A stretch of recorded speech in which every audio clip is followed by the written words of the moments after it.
cuan, we be getting money. Cuan. Oke Mas Bro, sebelum kita lanjut ke videonya, saya ngasih pengumuman bahwa grup STS akan ngadain lagi kelas swing pendek STS tanggal 18 Februari 2024. Nah, apa itu kelas swing pendek STS? Yaitu kelas yang ngajarin teman-teman untuk nyari saham-saham yang enak untuk di swing dan untuk jadi BSJP. Seperti itu guys ya, nanti kita akan bedah semua rumusnya. Dan rumusnya teman-teman akan dapat bonus rumus ini, yaitu rumus Sugiono, Sugiono 2, dan Sugiono Mini, serta ada bonus saham uptrend dan untuk saham screening BSJP. Nah teman-teman lihat video di atas untuk kejelasan tentang rumus ini. Ya, lihat video di atas. Nah nanti juga teman-teman akan dapat bonus, yaitu rumus harga wajar, teman-teman. Nah, ini nomor 6 ada bonus rumus harga wajar atau rumus menghitung harga wajar. Nah, teman-teman seperti ini ya, sudah saya sampaikan di banyak video gitu ya untuk ngitung-ngitung harga wajar saham-saham blue chip. Nah, seperti ini ya. Nanti teman-teman akan dapat rumus ini dan cara pakainya, teman. Nah, bagi teman-teman yang mau gabung kelas swing pendek STS ini terbatas hanya untuk 10 orang aja, teman-teman. Teman-teman langsung japri saya aja. Nanti kalau udah kuota terpenuhi kita langsung close aja. Nah, walaupun belum nyampe tanggal 18 teman-teman, karena kita hanya ngajarin untuk sedikit orang aja. Kalau kebanyakan nanti nggak bisa. Oke ya, kita lanjut ke videonya teman-teman ya. Nah, part 2 ini yang rekomnya yang pertama adalah PJAA teman-teman. Nah, PJAA ini dia mau bagi dividen guys, karena dia mau rups nih. Nah, PJAA ini mau rups di 23 Februari ini setelah pemilu teman-teman, di hari Jumat ya. Kita lihat di sini untuk PJAA profitnya naik lumayan banyak ya, karena PJAA itu sempat nggak bagi dividen 2 kali karena dia rugi ya, pandemi teman-teman. Jadi kalau pandemi kan istilahnya orang-orang juga malas ke Ancol ya guys ya, atau Ancolnya tutup sih kalau pandemi, saya nggak tahu guys. Nah itu waktu itu sempat drop ya PJAA di sini ya. Tapi di tahun-tahun sebelumnya PJAA itu sempat dijual hampir ke 3.000 kok. Nah, valuasi juga masih murah guys, PJAA 0,9 PBV per-nya 6 kali. Jadi masih oke, dan dia mau bagi dividen guys. Nah, kalau dividen PJAA itu yang kemarin itu 30% dividen yield-nya, DPR-nya 30%. Mungkin aja tahun ini naik ya, karena memang udah mulai membaik lagi ya untuk wisata-wisata gitu ya. Nah, kalau kita anggap 30% aja kayak tahun kemarin, berarti kita di sini teman-teman, karena profitnya juga naik di 147 ya untuk IPS-nya. Kita lihat 147 dikurangi 70%. Nah, berarti sekitar 44. Nah, itu adalah dividen dari PJAA. Nah, kita lihat ya. 44 dibagi 955. Nah, berarti sekitar 0,46 lah dividennya, lumayan ya untuk PJAA. Itu kalau sama kayak tahun kemarin. Tapi kalau dianggapnya nih sama tahun-tahun sebelum pandemi, ya mungkin aja dividennya itu bisa sampai 70 atau 80%. Jadi lebih menarik lagi. Nah, kita lihat aja guys ya.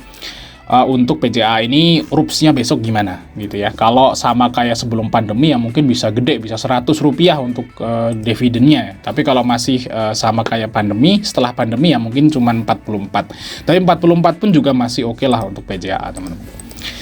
Nah, ini harusnya masih naik ya untuk PJAA. Targetnya sih kalau menurut saya sih bisa sampai ke sini lagi nih. Nah, sekitaran 1050 lah untuk target dari PJAA teman-teman. Kita lihat PJAA. Fundamental masih oke. Nah, bareng LG ini masuk guys, YP dan XL. Kita lihat di sini. Oke, lihat. Nah, ada CP. Ini rata-rata CPYU juga di 1000-an, teman-teman. Nah, bagi teman-teman ikut PJA bisa ambil di 955, 960. TP-nya harusnya di atas 1000 ya, 1000 sampai 1050. Nah, itu TP terdekat dari PJA. Oke, lanjut saham Inco, teman-teman. Vale, nah terbang. Nah, kayaknya sih hari ini Inco banyak yang kejemput ya. Contohnya di STS rekomendasi Januari yang kita sangkut memang di Inco. Itu hari ini kejemput guys. Kejemput itu maksudnya balik modal. Loncat ya, karena memang kita itu saya anggap itu waktu itu saya beli di sini guys. Nah, di sini di Januari. Saya ingat banget nih, saya di Januari. Wah, nih Inco ini bakal rebound. Karena udah drop parah dan divestasinya udah mulai mau selesai gitu ya. Udah beli di sini malah dibawa rontok guys. Dari harga 4.100 dibawa rontok ke 3.600 ya, sempat mau stres. Cuman hari ini kejemput guys untuk si Inco ya di STS Januari ya, STS rekomendasi Januari. Dan saya bilang memang Inco ini nggak usah CL gitu ya, nanti juga akan balik lagi dan beneran. Ya minimal hari ini udah balik modal gitu ya, tapi harusnya sih masih bisa naik karena memang profit dari Inco ini naik guys, naik lumayan signifikan ya. Di sini malah ATH guys profitnya. Nah pairnya juga masih 9 kali, ROE-nya 10% ya, harusnya sih masih oke untuk Inco ini guys. Nah di sini bareng BK YU juga masuk. Nah ini asingnya net B parah di Inco teman-teman. Harusnya sih besok masih bisa naik, target minimal kayak 50 yaitu sekitaran 4.200 sampai 4.220.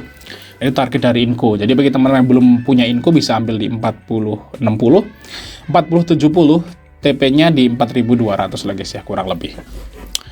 Oke guys, ya lanjut yaitu saham dari Harum untuk saat ini. Nah, Harum ini kan juga ada nikelnya loh guys. Nah, kalau kita mengaca nih, ngaca sama Inco yang profitnya malah naik ya, profitnya malah naik di kuartal 4, harusnya Harum juga bisa naik loh profitnya malahan, karena dia juga Harum sekarang udah merambah ke bisnis nikel. Nah kalau misalnya naik sih harusnya sih masih oke. Jadi Harum ini lebih oke daripada Inco valuasinya, di sini pairnya 6 kali teman-teman. Nah kita harap-harap cemas saja. Kalau lihat Inco naik, profitnya harusnya Harum naik. Dan kalau Harum di sini juga udah di support bawah, teman-teman. Di sini ya, tuh. Tadi supportnya di sini jebol dan di sini udah di support lagi. Nah, jadi support bawahnya di Harum tuh di sini, tuh. Di sekitaran 995 lah, guys. 1000 ya, guys. 1000 sampai 1100 lah ini support kuat Harum di sini harusnya, guys. Di sini, guys. Nah ini udah mentok di support pertama. Nah semoga aja naik untuk Harum, dan indikasi bahwa perusahaan nikel profitnya naik, harusnya sih Harum juga naik. Nah kalau profitnya naik ya nanti si Harum ini bakal kayak Inco guys, bisa naik 10% seperti itu. Nah ini asingnya juga mulai masuk nih, indikasi bagus juga bahwa mereka udah dapat bocoran mungkin kuartal 4-nya Harum bagus. Semoga aja teman-teman, bagi teman-teman yang masih sangkut di Harum, mendingan hold aja gitu ya, jangan CL gitu ya. Kalau profitnya bagus, ini bakal minimal balik lagi ke sekitaran 1.300 lah guys untuk si Harum. Nah di sini guys, di sini. Nah kalau profitnya bagus mungkin sekitaran 1.250 sampai 1.300. Di sini guys, minimal ke sini untuk kalau misalnya laporan keuangannya bagus. Oke, bagi teman ikut Harum, nih barang asing juga masuk, bisa ambil di 1155, 1120. Untuk TP-nya maybe terdekat 1150 sampai 1100. Nah, itu target dari Harum terdekat, teman-teman. Dan kalau kita lihat dari kita tarik broker Samirnya juga pasti banyak yang sangkut lah. Oke, lanjut yaitu yang terakhir yaitu Pani. Nah, Pani ini rebound, teman-teman. Mantap sekali Pani, jebret. Nah, apakah nyentuh ke 5.500? Semoga besok ya guys ya untuk si Pani. Kayaknya sih mau ke ATH nih Pani guys. Ingat Pani itu ada reg issue di 5.000. Jadi banyak banget ya bukan banyak banget ya. Jadi yang yang nebus reg issue itu rata-rata di 5.000. Jadi orang-orang kaya itu pada nebus Pani di 5.000. Jadi kalau Pani di bawah 5.000 itu teman-teman bisa ambil. Nah, udah sempat ngambil belum waktu Pani di 4.500 di sini? Nah ini dari bond target terdekat ya 5.500 teman-teman, karena sekarang udah 53 ya. Kita lihat Pani.